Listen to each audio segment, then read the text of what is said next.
A quote for you, something George Post, the noted California painter, once wrote.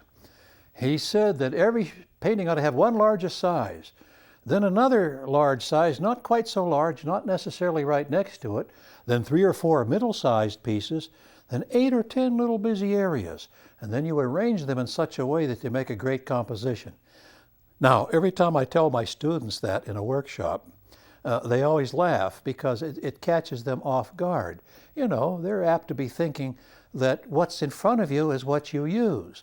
You know, for instance, in life class, we often were taught to measure, you know, one part of the model to another part, this and compared with that size. And, well, that's all right when you're doing that sort of thing, learning how to draw what you see.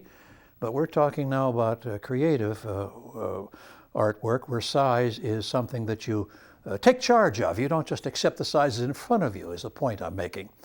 For instance, if you have 3 of anything, it's quite, I think, a bonus to make one of them papa-sized, one of them baby-sized, and one of them mama-sized.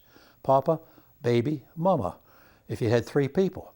And you also put maybe papa and baby together and mama separately, or vice versa. Any way you want to do it. So you have different sizes of distances between and among things, as well as positive things. Oh, it's so much goes into this. There's nothing so propitious for rumination as art. There's just so much to think about. I have in front of me a drawing of the Morro Rock on central coast of California, and it is the dominant size. Now, even in my little boats, I have 2 little boats close together, with a small interval and a larger interval to a larger boat.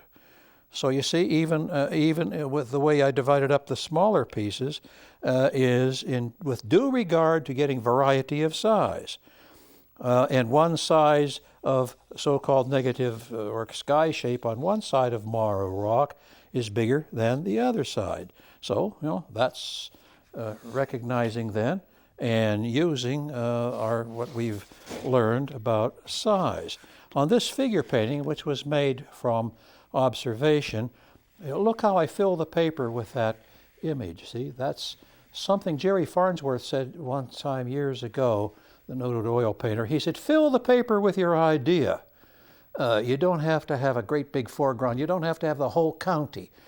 You take what it is you deem to be significant, and in this case, a figure, you see, which is actually, much of it is even cropped off. And I have some of it cropped off on this side. Part of the head is cropped off. In life drawing and life painting, that's often a very good thing to do. That is to say, see if you can get a more creative shape and design by bringing it up closer. That's one thing I suppose photography taught us, the close-up. I don't think the masters, they made details, perhaps. I don't think they did close-ups.